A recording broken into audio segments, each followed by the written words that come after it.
Welcome to the 2 Month Review, the weekly podcast brought to you by Open Letter and 3%, in which we take one book, break it down bit by bit, section by section, talk about it, discuss it, analyze it, make jokes, and have a good time. And this season, the third part of season 12 is going to focus on the Book of Anna by Carmen Bujosa, translated from the Spanish by Samantha Schnee. This is another book by a female Spanish writer that came out during the pandemic, translated by a female translator, that we want to give some attention to, since I think all these books got kind of buried. So I'm Chad Post from Open Letter Books. I'm joined as always by Brian Wood, author of Joytime Killbox. Hi, Chad. I'm just curious, do you guys, do you trim the beginnings of these, or is all this in when? You think I trim anything? I have no idea. Well, I don't want to know. Dude, I don't want to take any more time. I find a song, slap it on there. Okay. That shit. Just push it into the world. We're doing it live. Just do that. In this pandemic. We're doing it live, and it's basically live as a podcast too. Like, how's the world of Rochester been? It's okay. And so we've shut down. The protesters shut down 490, the highway. They shut down the Plymouth exit, and Bob Lonsberry, the local right-wing nut job, was encouraging people on Twitter to go as fast as they could off that exit and run people down. And then he tweeted at Trump, asking Trump to send in federal people to snatch away the protesters. So I think things are not going well here. Nothing says conserve American ideals like murdering people and having the government take people off of the street. That seems very conservative to me. Doesn't that seem like the principles of conservative government? I mean, we need the government to come in and murder to kidnap people. Yeah. What has happened to the people who've been snatched in Portland? Where are they? I don't know. They probably dropped them off at a Einstein Bagels or something. Took out a turnpike and dropped them off at a Hudson Yarn store. Yeah. Oh my God. Yeah, everything's shitty. How are things in Atlanta? It's bizarre.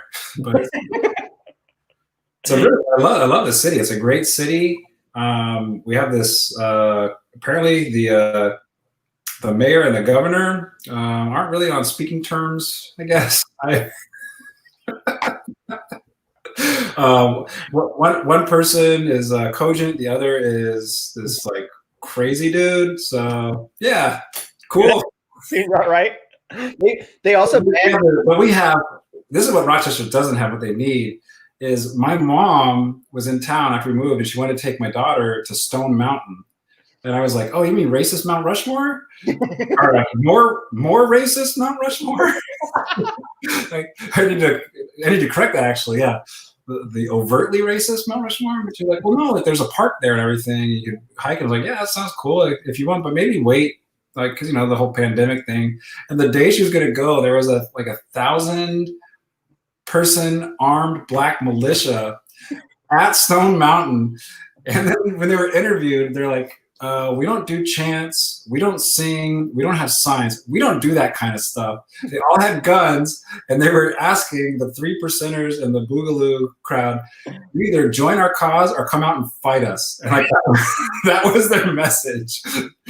They went straight the Borg and said, join us or die. This is futile. So that's where I'm living. This is fantastic, man. That's amazing. I remember sending you that article, be like, this is maybe the coolest thing I've seen. All for is it the Don't Fuck Around crew? Or there's something just like, they're down, dude. Like, don't fuck with us. It was straight up. Yeah. They banned gatherings of 10 or more people after 11 p.m. here, even including inside restaurants. So everything's weird. But I think, as a segue, the social unrest and the revolution is coming. Book of Anna, right? Yeah, it's absolutely all in there. Anarchism right from the jump. Yeah. Social, very confusing. Communism, some sort of father, all this kind of stuff. So maybe a good place to start. We could start with let's start with Carmen Bujosa for 1 second. Have you read any of her books? I have not. You can almost name any author, and I probably haven't read them. Real talk. she's listed as an American or as a Mexican poet. She's born in Mexico City. And I'm trying to see how many works she has that are available in English, because I want to say there's like maybe 6. Texas is one that Deep Vellum did. This one, this Wikipedia page is not helpful. Oh, Leaving Tabasco is from Grove Press. Grove Press also did Cleopatra Dismounts. These are back in the early 2000s. Heaven on Earth came out from Deep Vellum. So she's had some, like, a number of titles come out here and is sort of well known for that, but has moved around from publisher to publisher, Grove being maybe the biggest one. And then Deep Vellum did a series of a number of her books, starting with Texas, which was, I believe, their Deep Vellum's first book. I can't believe they would do a book called Texas. Yeah, about Texas. Impossible. And I know Will is very committed to Biosa, and I think that he did one other book that I'm just forgetting the name of and don't see here, but I could be wrong. Anyways, but this book is through Coffee House. So she left Grove, Deep Vellum, Coffee House, and this is I don't know if they have any others lined up. This is also her most recent book, written in 2016, most recent novel, anyways. And it came out, I guess, on like May 5th. Like everything came out like right around the same time for this. So Biosa is interesting. She's a very well-respected figure from Mexico, has written books in a variety of different kind of modes. So some are like more sci-fi experimental. The Texas one is like a history of like the war, kind of a history. This is clearly playing off of Anna Karenina. And so which might be the better place to start. The Book of Anna being the book that is alluded to in Anna Karenina near the end of the novel, where it's one of the characters says, oh, well, Anna's pretty miserable, but she spends all of her time writing this children's book, and that she's shown to a publisher, and the publisher wants to publish it, but she says it's not finished, that it's a draft. And then there's a couple more scenes with Anna where she's just basically like a opium addict, like just taking opium to go to sleep and like hating her life. And then it's right before she kills herself. But so this Book of Anna is based on that intersection, that specific quote in Anna Karenina by Leo Tolstoy. So would it be unfair to think of it similarly as something like, remember when it was probably over a decade ago when that book Finn came out? I think it was called Finn, about Huckleberry Finn's father. Yeah. It's a brief thing mentioned, and then some author basically says, let's plumb what could be here. Or like a lovely book. I love Wide Sargasso Sea, for instance. Right. We take a classic piece of literature and let's take it from a different angle and kind of run with it that way. Do you think this one would be, like, if you're, talking and you're selling the book, would you maybe mention that as part of the...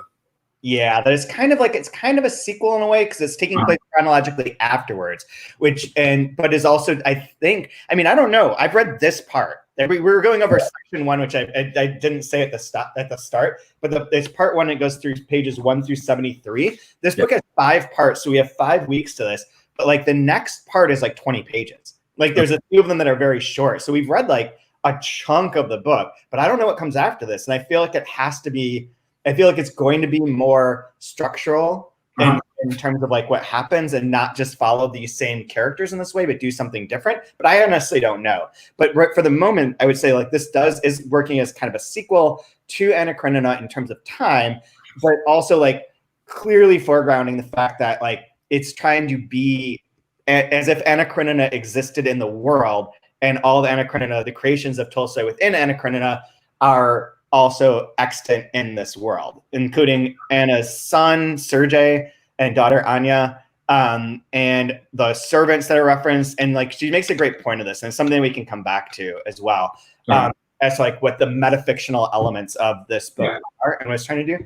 But yeah, I would say it's kind of like a sequel that's engaging with that and trying to invent the one part, especially because Anna's like, I heard Carmen talk, and she emphasized a couple of times that Tolstoy references this book in this section, and it is referenced. I listened to the whole book read by Maggie Gyllenhaal, and read parts of it, and I went back and found this particular part, and it's referenced in like kind of passing, and then is like completely dropped. Like it just completely never comes up again about her writing anything. Nothing like that comes up. So it's like something that was there and then is gone. So I think Carmen, from like a feminist writerly perspective is trying to reclaim that book for Anna and like what it was that was praised by this editor, but yet like just doesn't matter. What matters is that she had an affair on her husband with Vronsky.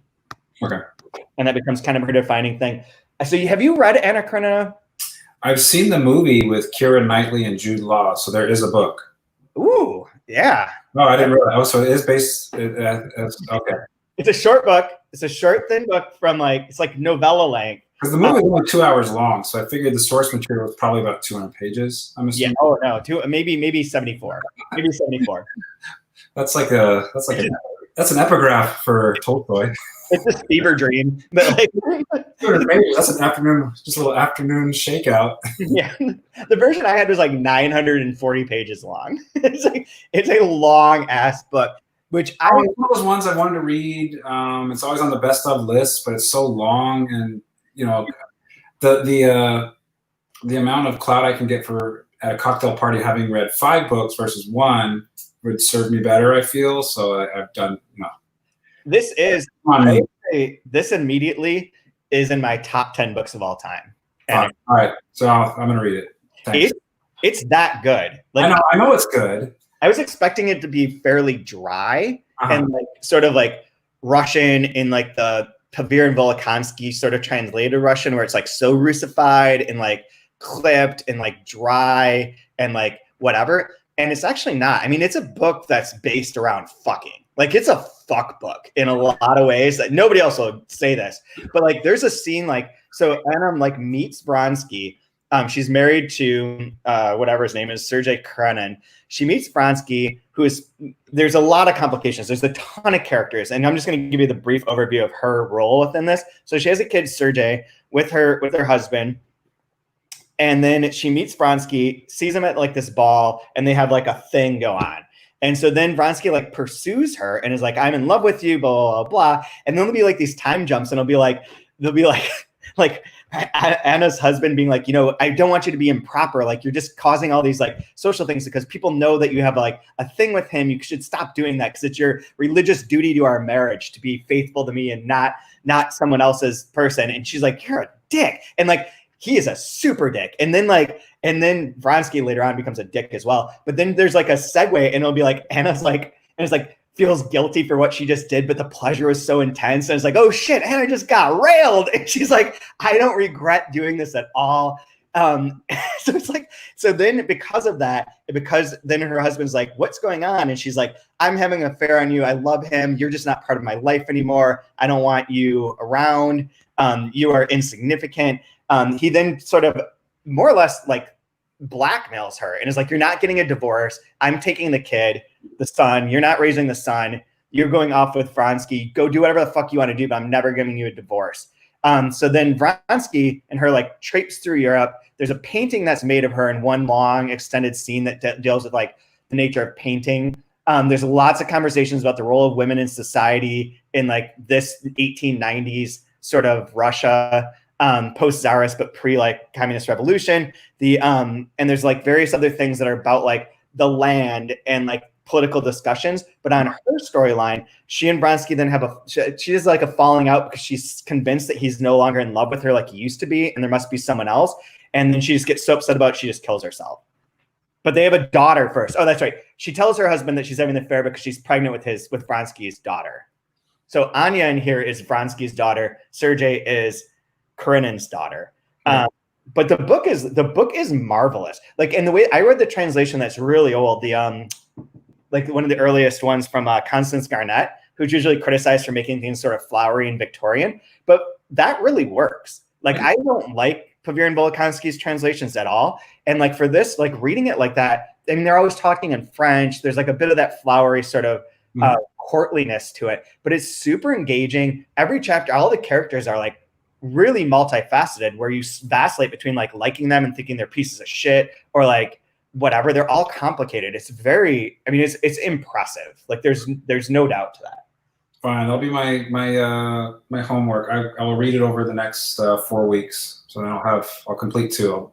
I'll finally read Anna. I'll check that off. I'll have that read, and I'll have Book of Anna read. So I'm going to recommend bang, bang.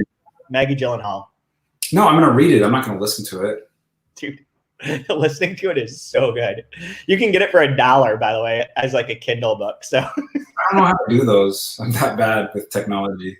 so It literally took me. Seriously, this is how bad I am. It literally took me a half hour to download Chrome because I don't have Chrome on my computer. That's how bad I am. And all you have to do is drag and drop something. But I was doing the picture of the folder instead of the actual picture of the Chrome thing. That's how stupid I am.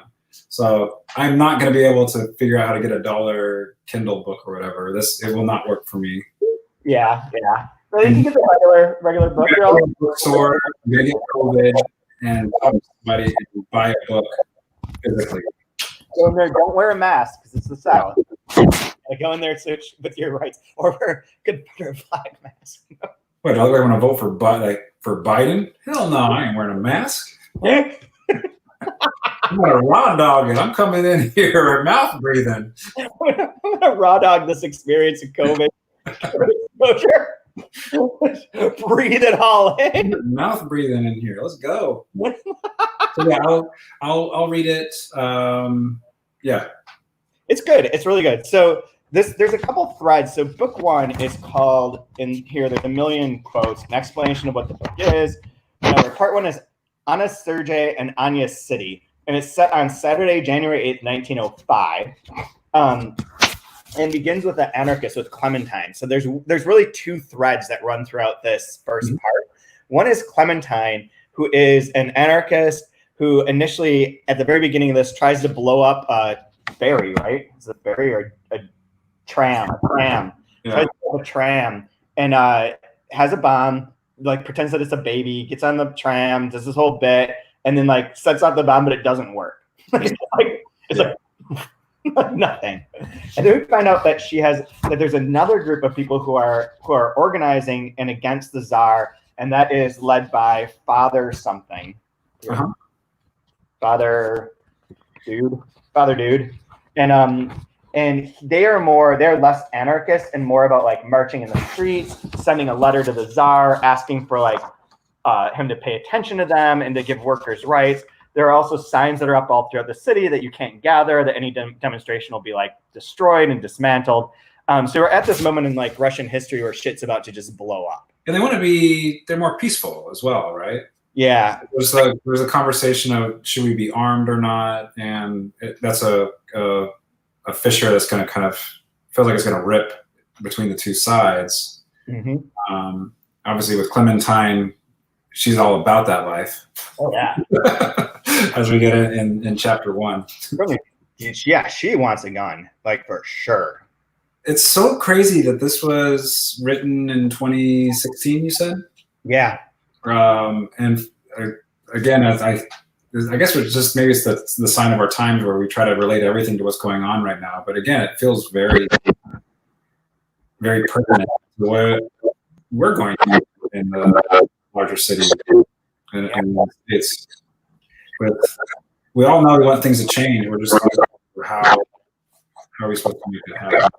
Yeah, I was trying to write an article for a while that I've been alluding to on here that's become too complicated and might be, I don't know what it is right now. I don't know how to do it, but it was based on a couple of books I read about, one about Spain and the Civil War in Spain, and the other one, the second part of Vernon Subutex by Virginie Despentes, where they basically have like a yuppie revolution, semi-hippie revolution, in France now, but everyone has like their differing opinions on what would be the best approach to making things better, and in all instances they fail. And so I was right about like the illusion of hope essentially, but it felt kind of dark. But this is another one where there's always these fragments of like, in the Spanish Civil War, there's this book I read, there's a character who's like, we don't need, we just need to love each other and like talk and things will be great. And then there's people are like, do you understand the fascists are coming with like fucking massive amounts of weapons and they're just like slaughtering people? Like, we need to arm ourselves and fuck them up. And they're like, nah, man, like, you bring a gun to the fight and there's just more guns. And like, so like even in the Vernon Subutex, they're all like, let's just hang out and have like raves every so often. And like, people be in the moment and they'll feel good, and just adding that joy to the world will have a cumulative effect. I just keep thinking about the kid you saw that got shot with rubber bullets for stealing milk. on someone. Yeah. I'm not saying you throw a Molotov cocktail at anybody ever, but if you're gonna get shot up with bullets, you're gonna do it for milk.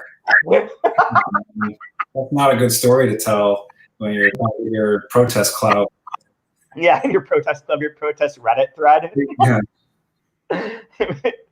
The other line through here is that Sergei, who is Anna's, well, there's kind of a few parts to this, but that is who is Anna's son. He and his wife Claudia are going to the concert, and they go and pick up Anya, who is Sergei's half sister, who is Anna's daughter from Vronsky, and they go to the concert. There's various discussions at the concert about this father dude and like the politics and all that kind of stuff, and the role of women in politics. They see the concert, they go home. The big issue that's going on with Sergei, though, aside from the metafictional part, which we can get into, but the other thing that's going on for him is that the Tsar wants the portrait of Anna that was made in Anna Karenina in the book by this Mikhalkov, or I forget what his name is, but that painter, I don't think it's real, but like maybe it is. I have no idea. I never looked that up.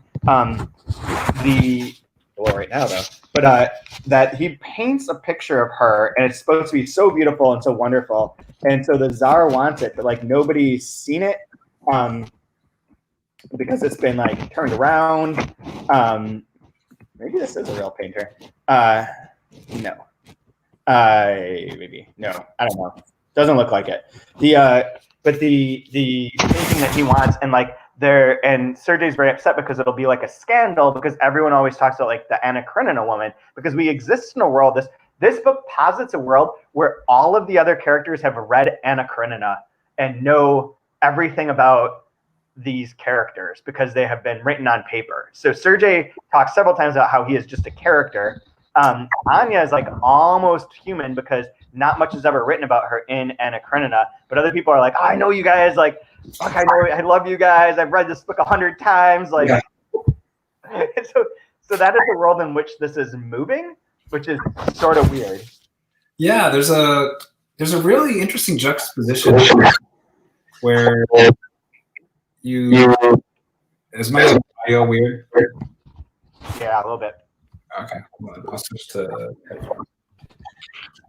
Yeah, but there's a strange juxtaposition where it has the straight ahead feel of,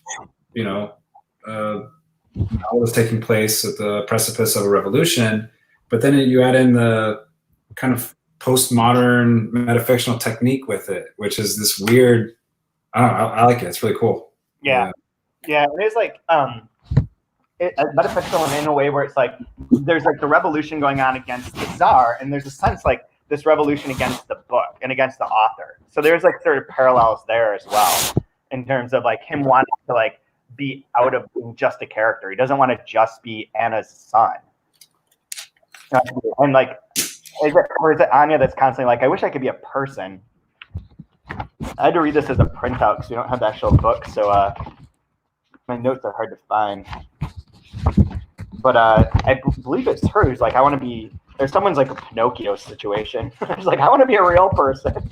I don't want to be a fictional character anymore. I write that down at. But it is interesting that kind of straightforwardness of like the social political novel with this metafictional tinge that runs alongside it.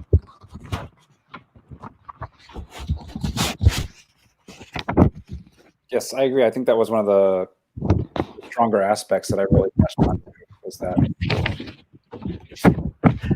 The other thing, we were talking about this for a second beforehand, but the Tolstoy writing style, at least in the version I read, is very similar to this. So when you're asking about like if it's connected or not, like it's almost like aping it in a way, like these long conversations. People are generally like, all these chapters are very short. They just move people from point A to point B, or they like accomplish a small thing, and then they go into the next chapter in which it might still be the same characters, but they're like then talking about the next part of the bit, or the next part of their conversation, and that's very Tolstoy-like. It's very much like Anna Karenina is written. Yeah, here it is. Here it is. So it is Sergei. So Sergei thinks, is there anyone here who sees me not as a character but as a person? Even I think of myself as a character. A character is about to lose everything. So he's like Pinocchio. Like, I want to be a real boy. Like, let me be a real boy. I want to be human.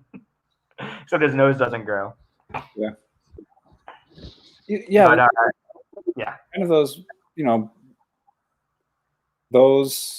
those moments, and then those moments where the narrator almost speaks directly to us. Like, it's important when we mention childlike here, because Sergei's like, it's like this, it's almost like a freeze frame, and then you break the wall and give. It's a really interesting way of doing background or carving out kind of this cave behind the eyes of the character to fill in with things. Like, it's a really neat way of handling that material. I really enjoyed that aspect of it. Yeah, I was curious about this when I was reading it too. Is what did you, having not read Anna Karenina, were the explanations of where things were logical to you? Like, in the sense of like the concert, when they talk about the box and the concert, like that's a crucial scene in the book. And having read the book so recently, right when it got to there, it's like, oh, this is like going to be this, like it has to be. And then it references the dress she wore, that Clementine has that dress that Anna wore to this event, where like in Anna Karenina, she goes and she sits down. She's like a ostracized woman because she cheated on her husband, but she's back in that society with her like lover Vronsky, and people are like, I don't want to be around her. She's awful. And like, it's like a stir and makes her feel shitty. And it's like a big scene in the book. And Vronsky's not there. Like, he doesn't want to go. And it's part of a whole deal. And so the second it got to that, I was like, okay, I see what's going to come. And then it did explain it like in detail, but I wasn't sure, like, would that make sense to you if you didn't read the book? So this is a question for you. How did that work? No, it worked totally fine. I got it. I could follow along. And I just knew in the back of my head, you kind of, I think it can be another strong suit of the book, where it made me realize, I know if I had read Anna Karenina, I'd be enjoying this so much more.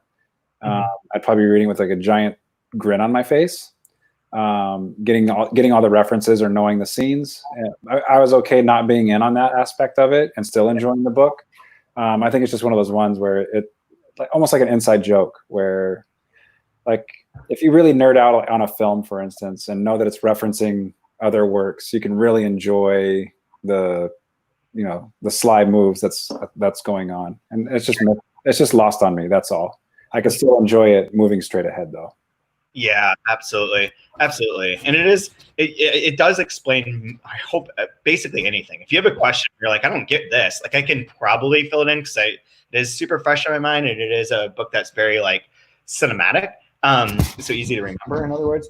But it is. I thought that it was doing a good job of that, with that, and balancing, like giving you little Easter eggs, but also not leaving readers behind where they're like, I don't know what Anna Karenina is, so this is impenetrable. Yeah, no, it wasn't that at all. It was. Yeah. What do you think of her writing style? I thought I did a really good job handling like, it has that Russian feel to it, whatever that means. I wish we had Russian literature experts on, because I'm certainly not that. But from the little I do and the little I've read, I felt very comfortable in that, like sitting in that chair of like, oh, I know where I'm at. So yeah. That is what I'm trying to get guests that would be that. The guests that we had this week couldn't work out. So yeah, that's fine. But I that's the goal as well, is to try and get a couple of Russian literature experts to talk about it in relationship between, like, how does this resemble a Russian novel, and how does it resemble a Mexican or non-Russian novel, just non-Russian as a whole? Because it's I think it's interesting that she puts in that Claudia is born in Seville, like that gives like a sort of entryway that's not purely Russian. Yeah, or somebody dreamed of moving to Texas. Yeah, they dream of moving to Texas. Yeah, which is like, what? People in Russia dream of moving to Texas? No way. Like, even exist in this time. I mean, Texas is pretty much like the 49th state, right? Like, nobody wanted that piece of shit until they foisted themselves upon the rest of America. I'm pretty sure Mexico liked it just fine. They were happy. It's just Mexico. Yeah. No, so like, again, that was, I thought, like kind of like a fun, whether it's true or not, or references the original material or not. I smiled when I came across that line. Yeah. It reminded me too of when it talked about, I think it was, I forget the tribe. I think it's the Proud Apache. I think was the. I smiled because it made me think of when we read Gorgy Gasparinov. Is that how you say his last name? Yeah. Yeah. where it talks about in Physics of Sorrow when they were watching westerns as kids, and they always rooted for the Indians because the Indians are the good guys and the cowboys are the bad guys. And so I like that way of referencing like the socialism that's going to be coming and the communism is going to be coming as a result of the revolution, referencing Texas, and it doesn't mention cowboys, it mentions the Indians instead. So it reminded me of Physics of Sorrow with that. Yeah, exactly. It's super fun. I remember reading a lot about the Russian Revolution back in college and like these specific times, but it's so vague to me now. I just remember the general outlines of things. But yeah, I think it did really good with I really like seeing the difference in class, the difference in struggle, the difference in like the way relationships are working so far. I felt very comfortable and felt very authentic. And that seems very Russian, like the class part of it, because that's part of the Anna Karenina novel over and over again. Is like Levin is like one of the characters who owns some land and like farms the land and has like peasants working the land, but he wants to figure out a better relationship because the farms aren't going to make money by all the ways that things work. It doesn't work. It's not sustainable. So he spends all this time trying to figure out what the right way would be to like manage your land and make people happy and do all of this. So there's like a class thing that's throughout that's like baked in, and like there's the prince and like the count and like there's all the various types of royalty and of like financial status.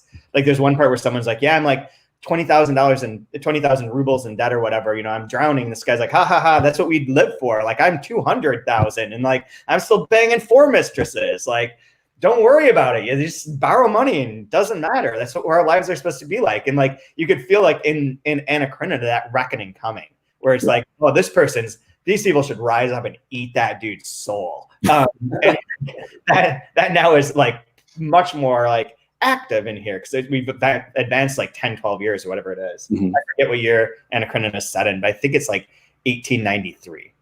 Well, I really enjoyed it felt very postmodern when it was talking about Sergei's age. Like it could be 1875. Although if you go by this, his birthday, his date could be 18. And if you'd only read English, monolingual, like, oh, yeah, that's me. It would be even later because it didn't come to English until like it was such a wonderful way of discussing the histories. Or does this matter? Does it not matter? How confusing it can be. It was such a wonderful. It felt very. It had this like wonderful postmodern aesthetic in the middle of this Russian novel. I thought it was so fantastic. Yeah, really, it's very good for blending all those kind of different levels of voices and like styles of treating things. So yeah, it is interesting. It's an interesting conceit. And then there one other part that I didn't mention to recap is that there's the way that the Clementine storyline with Father Gabon, maybe is that it? I still can't remember. Oh, Father Gapone, Gapon. Whatever, Gapon. Nailed it. Father, whatever. The way that those two end up connecting is that Claudia and Sergei's one of their servants, Alexandra, sneaks out when they're at the concert with the help of their driver to go to the meeting with the father, and she's in the cab with Clementine, and Clementine knows her brother, Vladimir, who is sending a message on Father Gabone's behalf, and that she's going there. Alexandra is looking to try and find out what's happened to her brother, not knowing that her brother has returned, and instead being told that he's like been captured by the Tsar's people. And is waiting for them to return. And that's where those two kind of lines cross in this book. And I thought especially using the coachman was a way of weaving those worlds together and bridging it. I think it was a really nice great move. Absolutely. Is there anything else that you wanted to talk about in relation to this? No, I'm excited to move forward because shit's about to go down, I think. Yeah, I mean, looking at the titles of everything, it retains all of the like. Well, I don't know. I don't know what's going to happen. The first two, I'm really curious too with the portrait, because I feel like that's one of those kind of MacGuffins that's going to whatever happens. Like it's the start of something, because it's unsettling in a gentrified way or whatever. You know, the in a courtly way, it's unsettling the rich people's world, and I'm curious how that's going to intersect with the anarchist world. yeah, So I'm assuming artist world. Yeah. Yeah, so you have all three things working. Yeah, so the portrait, Karenin's portrait is part 3. Okay. So that'll definitely play into something, I'm sure of it. But the next section that we're going to read next week is just part 2, Bloody Sunday, which is Sunday, January 9th. So a day later. Yeah. And is a very short chapter. It only goes up through to page like 100. So like, Well, good. I can crank out some full story in the meantime. mm-hmm. I'll try and finish War and Peace by next week too. Started, after this, just read it. Just binge War and Peace until next Wednesday. That would be a lot. But yeah, so do you have a favorite line that you want to choose from here? I've had a hard time marking things. Just for a sign of the times, I'll go on page 33.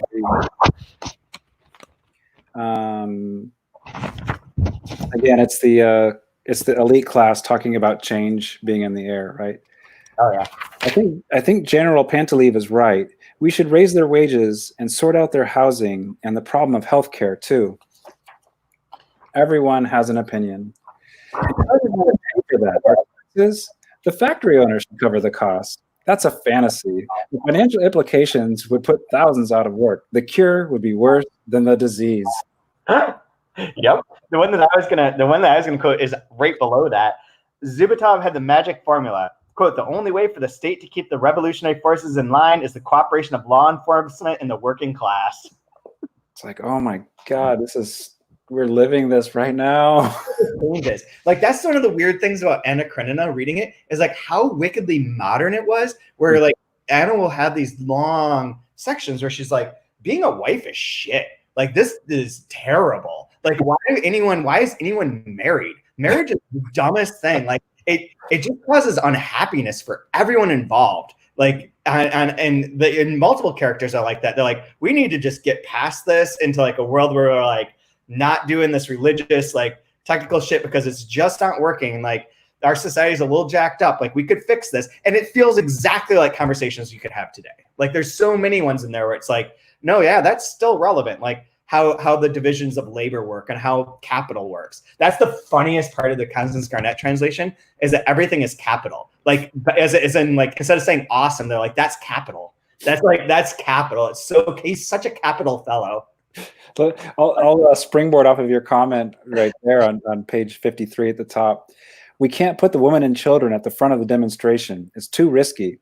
What's the risk? The risk of death. You don't think that's risky?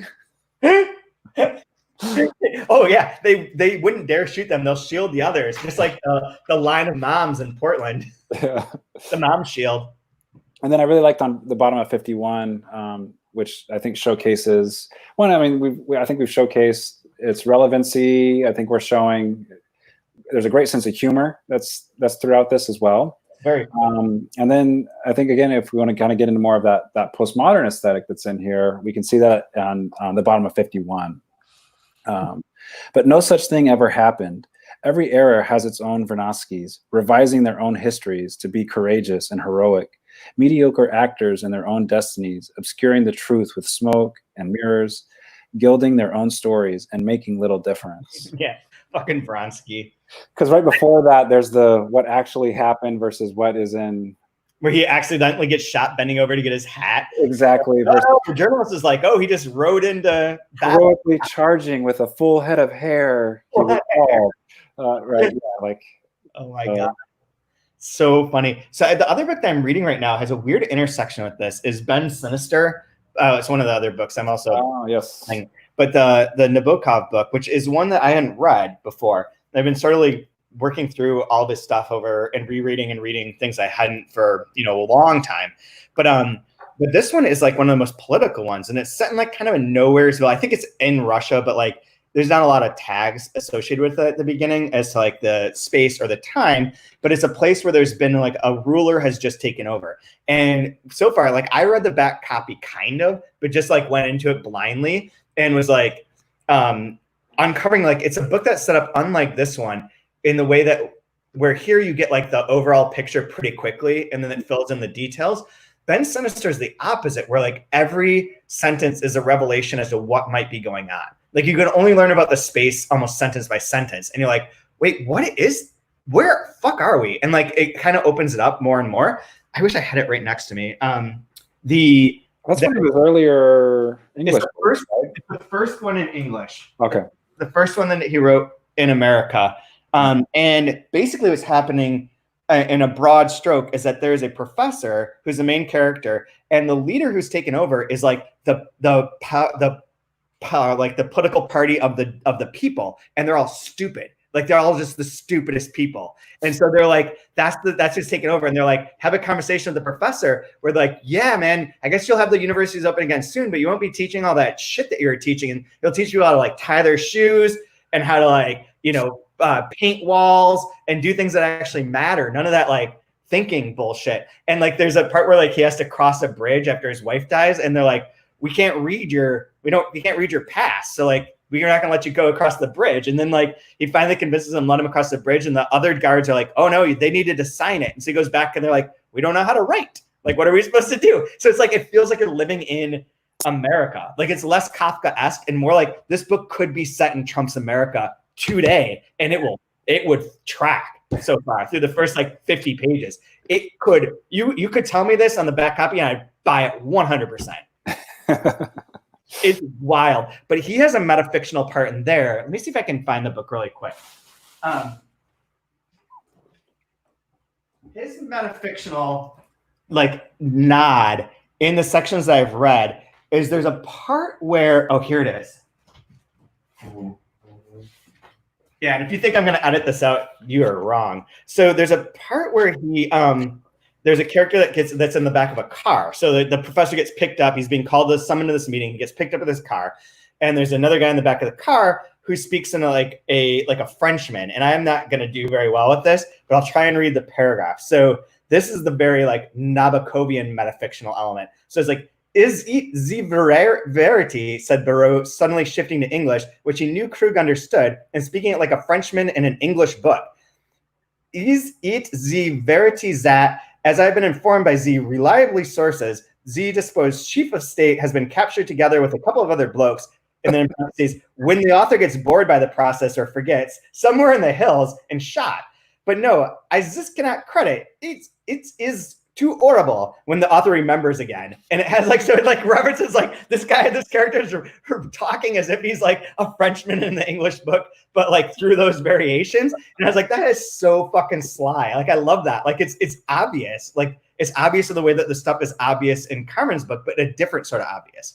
Like it textualizes it instead of like puts it into the metafictional aspect. That's great. That's great. I'll check that out. The book is fucking funny too. Like, yeah, I just committed to reading about 8 books of Tolstoy. So I'm sorry. I'll have to get to it. I hope I'll get to it before the election time shows up. So we're not gonna have an election. Okay, good. Just cancel that. Yeah. We'll need it. All right. So what are we reading next week? We are reading part 2, which is called Bloody Sunday. It is pages 74 through 100. Awesome. I hope there's blood. Let there be blood. Shouldn't be too hard these days. No, really not. Isn't Bloody Sunday generally like an Irish reference though? I think it's U2. Oh yeah, that's right. Those blokes. Okay, see you next week, man. All righty. Be safe.